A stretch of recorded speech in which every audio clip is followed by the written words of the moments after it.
everyone, and welcome to Live Your Happy TV. I am very excited and all giddy about my guest today. She's a colleague, and I actually don't know her personally yet, but we will meet her today on our Happy Google Hangout room. She is an author, a best-selling author. She's actually the author of Miracles at Work, which is a book, and she's written several other books. She's also a teacher of God. She teaches spirituality, and also at this moment she's working with the new Course in Miracles book that just came out, so we're going to be talking to her about that. She's very involved with the Circle, so we're going to have some juicy details about that today.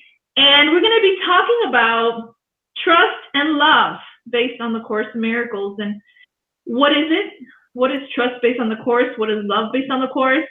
And how to live it in your life without compromise, because that's what this is about. It's really living these principles so that we can experience the happiness that we're worthy of, the happiness that is our function. So I would like to introduce to you Emily Bennington. Hi, Emily. Nice to have you on Live Your Happy. Hi, thanks so much for having me. I know you're right. Like, we don't know each other personally, but we've been in the same space for so long. I feel like I know you, so it's nice to be able to hang out. Yeah, me too. It's beautiful how Spirit brought us together. I'm very called and moved to collaborate with other teachers and to just share other people's work. I feel that we're one anyway, so I feel that when we share the love, it's just beautiful to be able to collaborate together and create the good, the holy, and the beautiful. Totally. As a team. Totally, because you only get to keep what you give, right? So exactly. The more we give, the more love we extend, the more we can get to keep for ourselves. It's true. And today's topic really touches my heart, and I feel it's very vital, very important. If we want to live our happy, is how the Course talks about trust and what it talks about love, which they kind of really go hand in hand when you think about it. And I talk about extensively in Live Your Happy about trust, but I actually talk about it in the last chapter, which is interesting because I wanted to leave it the best for last, because I feel trust, when we really live in trust, we're able to experience such happiness, peace, and joy in this realm of chaos. So what do you have to share about trust, and how has trust changed your life? That is a very big question, but I think when you're on any spiritual path, you're turning yourself over to a trust and a wisdom that's greater than your own. I mean, if you're a Course student, you trust in God, and you trust that God has a plan for your life and that you have a function that you're destined to fulfill. And so you're right, this is a chaotic world, and it is easy to feel isolated and individual and separate.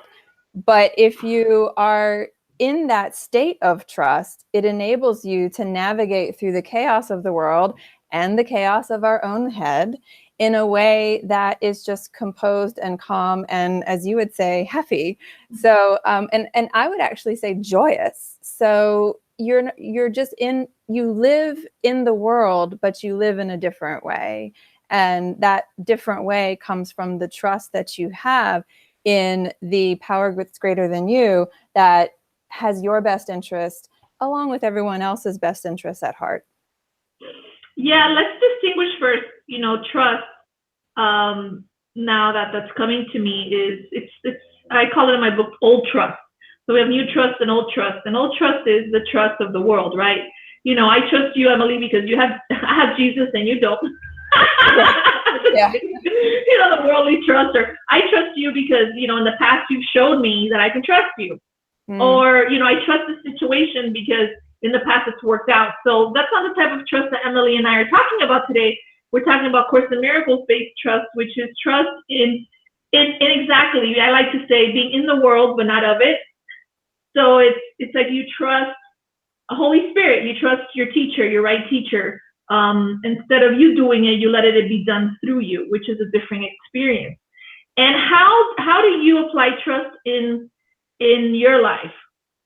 With your family life? I know you have 2 boys and a husband and a career, and now you're working with the Circle.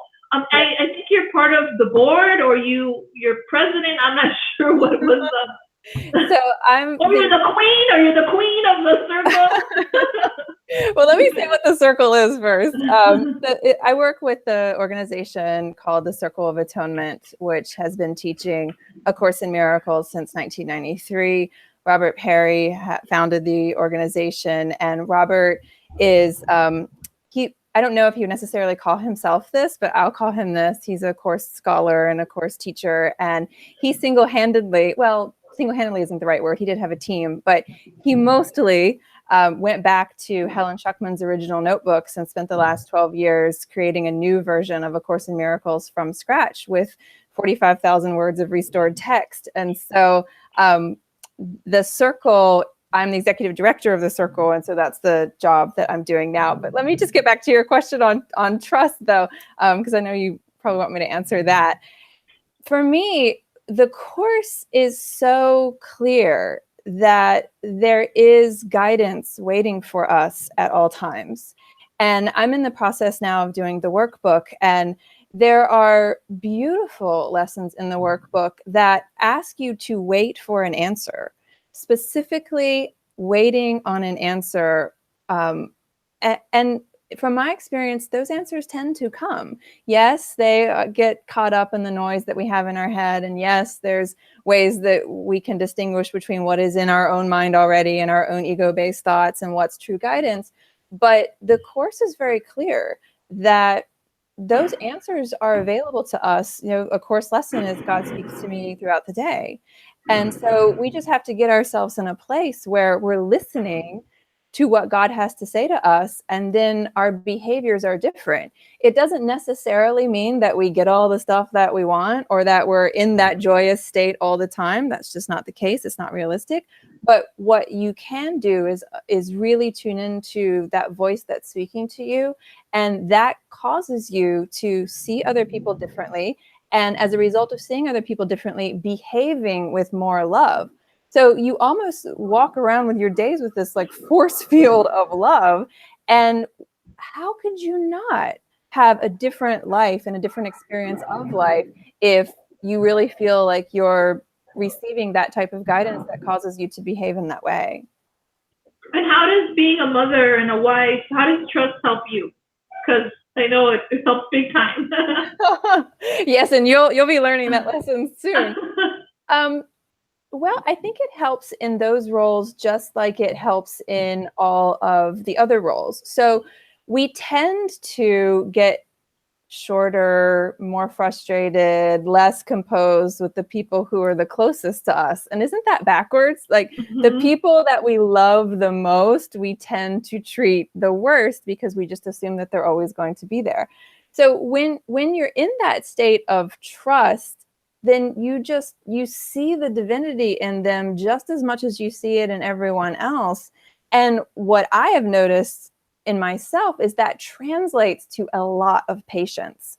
So the patience that I have with them is extended far more from that sense of trust that I'm being guided than it would otherwise if Emily were in control, because Emily would have a much shorter fuse, let me tell you.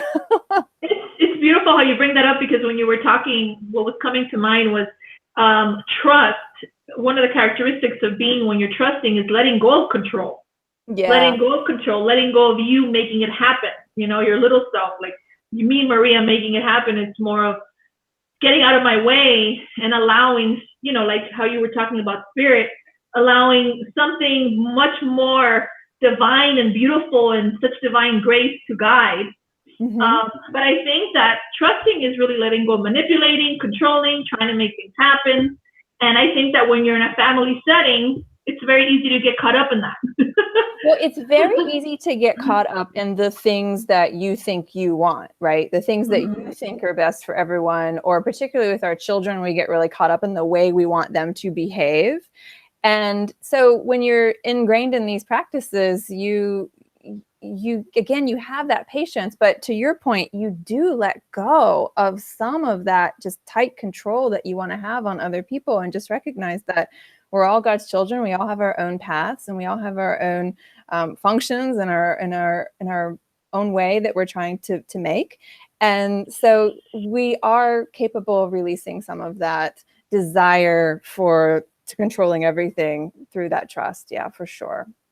I also feel how it helps as well, trust, is that things in form start to become very light, and it doesn't really matter as much.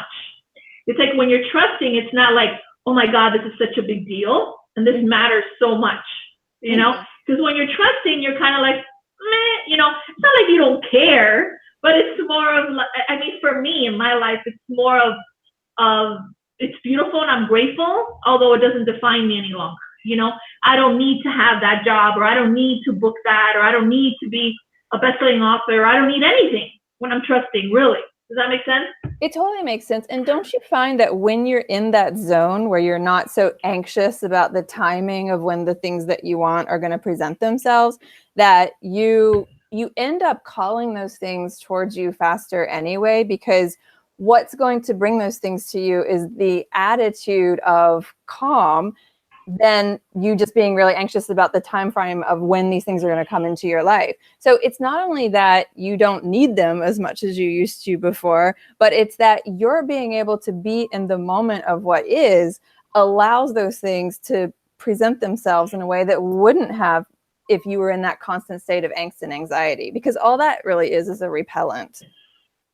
Yeah, and trusting, I feel also, what you just mentioned real quick is a moment. I feel it brings you back to presence. You know, one of my favorite teachers and my mentor is Eckhart Tolle, and he talks a lot about the power of now and being present. I feel when you're being trusting, you're being very present, because trust keeps you in the present moment. Because if you're trusting, you're not thinking about if you're going to pay the rent in September. You're not thinking about, later on what's going to happen. It's so funny because throughout my pregnancy, I've been very trusting, just because it just feels better. Yeah. To just trust. And Christian told me the other day, it's so funny, I haven't shared it on the YouTube channel yet, but I'll share it with you. He told me the other day that I'm underestimating. We needed to have a meeting and we needed to talk, and that I am underestimating this pregnancy. And I said, what do you mean? He says, well, you're not worried about the pregnancy. Like, you're not worried about anything. And I'm like, well, what do you want me to worry about? Yeah. I told him. And then he says, well, in April, this was in February. And I was like, well, April's not here yet. February is here. Mm-hmm. And that's all I got. Yeah. I don't have April yet. And my rent is paid for February, and I don't know April will come, So for me, it's more of being in the presence, because I feel it brings me into a state of wonder, like a little girl, and more like, oh, I want to be surprised. I want to be surprised of how my labor is going to go, my breathing, what it even looks like when I get to the hospital, my doula, everything. It's just, I feel like I'm a little girl, and I'm not worried because I'm in that state, Yeah, oh, totally. And what's the alternative, right? Being in that angsty state of, oh my God, what's going to happen? And then what if I don't have this? And what if I don't pack the bag right? And what if something goes wrong? And what if the doctor doesn't show up? I mean, that's almost where people expect us to be. It's the calmness that you display that is the surprise, right? And that comes from the trust that there is a power greater than you working on your behalf. I mean, the workbook even says, Jesus will hold our hand when we ask, and that is no idle fantasy. So we have this capacity to truly be in touch with the divine here on earth. And so if you really get that, what is there to be anxious about? That's beautiful. It's so true. And life, Emily, gets so much happier. It does. It does. When you're in that space. And one thing that I want to share that goes hand in hand with trust is the practice of that. I feel that, as long as we have consistency and constancy, because the Course in Miracles says we're too okay with mind wandering and we're not consistent, like we're literally, our mind is cuckoo for Cocoa Puffs, like I like to say. But it's this, I feel like every morning, I feel it's just a practice of going back and forth. So when I told Christian that, I'm not worried. He's like, you're right. And I just reminded him again, you see, but it's a practice. And then he remembers again, and then he'll forget. And then we choose again, and we choose again. But I feel a lot of people say this doesn't work, or the Holy Spirit doesn't talk to me. But it's not that. It's really the consistency, the constancy of sitting down and and going within and constantly giving it over. And maybe you might not feel good the first few minutes, but maybe the next day you'll be like, I feel better, or something's changed in my mind. But that's the thing about the course, though, is that if you're not hearing or the practice isn't working, then I would submit it's not that you're not doing what the practice asks you to do. So if you're going through the workbook, for example, and you are every day coming back to that anchor and really embedding those lessons, then what you find is that when life hits you like a fire hose to the face, then you are far more anchored than you would have been otherwise. And I don't know how much time we have, but I can give you a specific example of that. So my mother passed away from metastatic breast cancer on February 24th of this year. I got called in for another mammogram because of suspicious clusters on the Tuesday. So my mother passed away on a Saturday. I got called in and told I had a suspicious cluster on the following Tuesday. And so your head can just spin in the emotion of all of that, the worry, the fear, the anxiety, etc. And if I wasn't anchored to the words within this book every single day, I would have completely spun out. But between being called back for that mammogram and getting the results of a biopsy, it was a month. Thankfully, everything was okay. But in that month, I really did feel like, I mean, yes, I'm human. I had moments of breakdown, but I really did feel like I was anchored to something. And a big piece of that came from just being able to come back to the words in the book every single day. And I think the more that we can do that, once again, the more we're able to get through all of these challenges in a way that we're not only composed, but we're joyous and we're trusting. Yeah, and I love how you shared a personal story, because I feel that people could identify with that.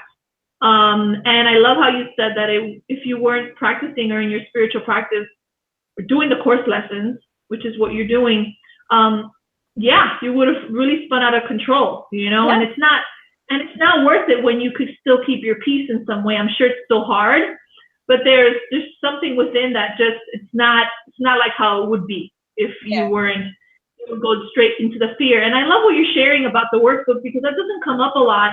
I mean, the lessons, that doesn't come up a lot in this channel. And I feel that maybe your spirit is coming through right now to help our viewers to do the lessons in the Course in Miracles. And my question is, how do you do them, and what instructions may you have? So course students or new students, the Course in Miracles has 265 lessons of where they undo the ego in your mind. So just to kind of recap that, but share with us, Emily, how you do the lessons, and maybe any tips you may have for anybody that's watching. Okay. Well, I do the lessons every day. Robert is my practice partner. And so we typically meet, he's in England. So we meet every day, every weekday about them.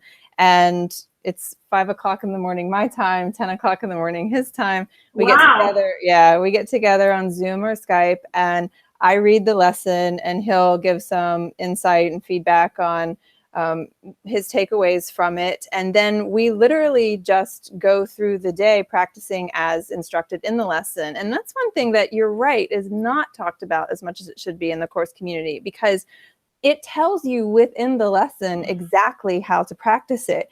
Whether you do, and some of the lessons are more demanding than others, but we're in lessons now that ask you to practice literally 5 minutes every hour. So every hour on the hour, we're coming back to the lesson, and we have a little chart. A tip that I would share is that we have a chart on Google Docs where we're both able to access it. And the chart is just, I did my lesson at this time. And it's simple. It's just our initials. We did it. And that's that. I love that. Yeah, it's really cool. But the accountability involved in that is just really motivating. But the inherent motivator should be that the course says that you can't accomplish the goal of the course unless you do the practice of the workbook. And so if we want to be true course students, we should do what the course asks us to do. And so what I have learned is that you will see the shifts that you want to see if you put in the work that the course asks you to do. And so, as I said before, there are meditations in the workbook that ask you to sit for 15 minutes and wait for an answer. And it has been my experience that those answers come. And so I think that our ability to hear guidance is very muscular in the sense that the more we work at it, the stronger that muscle gets. And so for anyone who's just thinking, I really want to benefit from the course and the path and really take this seriously, I would definitely encourage you to start with the workbook and just simply do what it asks you to do. Yeah, I love that. And it's all about practicing and practicality on this channel. So I think you really hit it on the ball. Is that the expression, hit it on the ball? Or Out of the park. Out of the park. My English sometimes not so good, but something like that. And I just love that because in the workbook lessons, it's a perfect practice. It's like you can't get any more into the practice of doing that. And most people do the workbook by themselves, and I love that you have a partner to do it with, especially, of course, somebody like Robert. But I think it's great to kind of motivate people to find someone to do the lessons with. And in that Google Doc suggestion, it's great, Emily. Thank you so much. It's very helpful. You're welcome. And I hope this isn't too promotional, but we have a whole community called Course Companions, and it's at coursecompanions.com, and we go through the text and the workbook together as a group. Wonderful. Yeah, tell us more about that. Yeah, so Robert, God bless him, writes commentary for every workbook lesson and every section in all 31 chapters of the text. And so it is a lonely path, right? If you're just trying to approach this doorstopper of a book by yourself. And so you need a community and you need a teacher who understands what the book says. And so in Course Companions, you get an email every single morning that is Robert's commentary on that lesson or that section. We do weekly classes with Robert and I every week. And so, yeah, it's just it makes the course more fun than it probably would be otherwise. But more than that, it breaks the material down in a way that makes it easier to understand and easier to embed. That's wonderful. I'm going to definitely put that link on the description of this video. Because I think that's a beautiful tool that will help other students of the course. Coursecompanions.com. Perfect. All right, so we have, let's see here, we have 7 minutes. 7 minutes to kind of to share a little bit more. Let's go ahead and talk about the new version of the course. And I know from what I know, I've been gifted it like 3 times. So I think the Holy Spirit is telling me, I've given it like 3 times.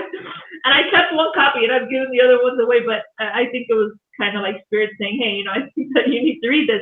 So the question is, how is it? Well, I know how it's different. It basically has things that were left out, right? Edited out. Mm-hmm. Yeah. So for those of you who are watching that maybe haven't seen it, mine's kind of old, but it's this just came out last year. It's a purple cover, and it is from the Circle of Atonement. And Robert and his team, as I mentioned before, went back to Helen Schuckman's original notes and edited a new version of the course from scratch. And what we discovered from the notes to this version is that there's 45,000 words of restored text. Robert has been studying and teaching the course since the 80s. I think he just celebrated his 32nd year as a course teacher. So wow. He's just deeply embedded in the wisdom of this book. And I marvel at some of the things that he says each day and his ability to you can mention some random quote and he'll tell you exactly where it is, either in the workbook or the text. It's a true talent, and it's a testament really to the amount of time that he spent with his nose in this book.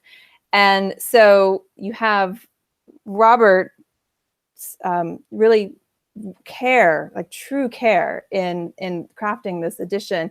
There are 33 cameo essays in the back that show you how to apply course teachings to everyday life.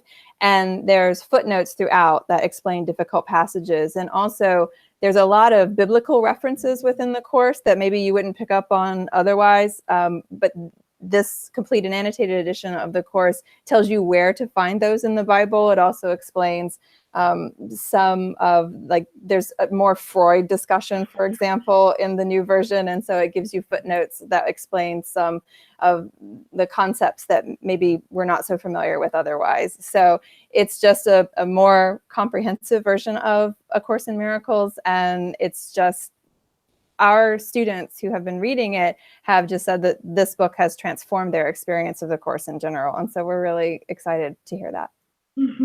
Emily, you're making me want to read it, and that's a big deal because I don't like reading.